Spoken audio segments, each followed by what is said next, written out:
What's up mga kalodi? Ito, mag-change oil pala tayo ngayon ng ating motor at ang gamit natin is Shell Advance Ultra Synthetic 10W40. Ayan, then ang gagamitin natin mga tools, mga loads ay meron tayong socket wrench na 17mm. Ayan, at ratchet. Ito mga loads, at kung kailangan natin ng extension, ito mga loads.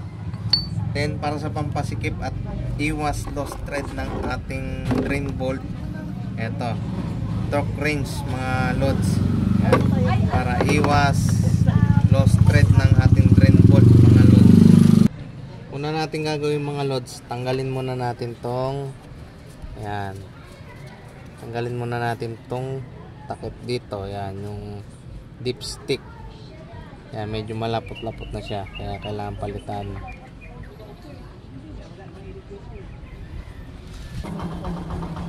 Ngayon, luwagan natin to. Ito, itong drain bolt. Yan.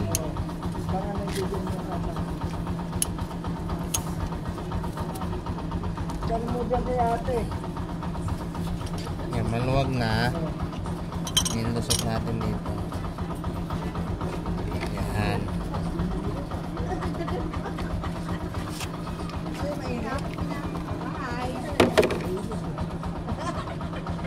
Ay, balik na natin ng drain bolt. Ayan. Pause mo muna. Tapos gamitan natin siya ng torque wrench. Ito, pampasikip para hindi ma-lost thread ang drain bolt ng ating motor. Ang ano niya, ang wrench is 14 foot-pounds. Lagay natin sa 14 foot-pounds. Then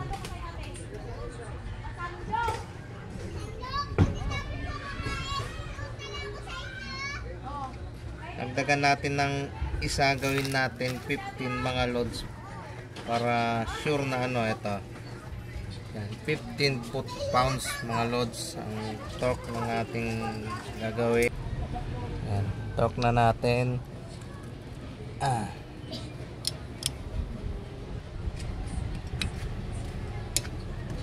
Yan. Isa pa. Yan. Okay na mga loads. Nasikip na siya. Yan. Yan. Punasan natin tong kilid tsaka tong dipstick. Bago natin ibalik. Tsaka tong o-ring.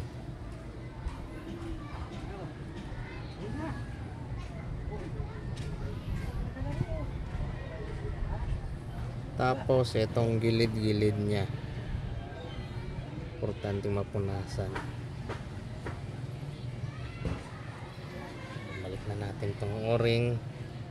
Ito na, gagamitin na natin at lagay ang Shell Advance Ultra Synthetic 100% synthetic yan mga loads.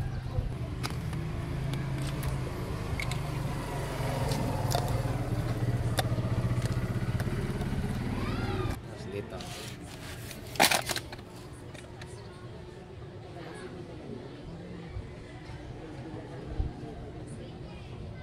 Kailangan may buto tayong ganto para hindi matapon, hindi masayang ang langis.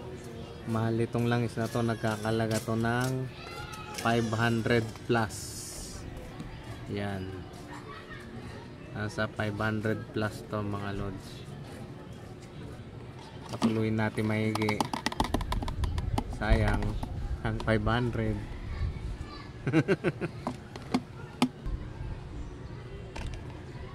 Go.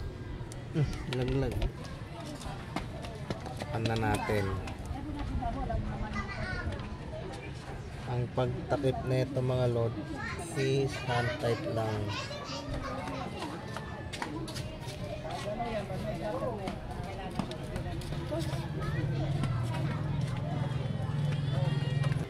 Bago natin i-start kasi na-change na, patyakan muna natin ito ng 3 beses. Dalawa, tatlo, dagdagan natin ng isa, then tsaka natin start mga loads.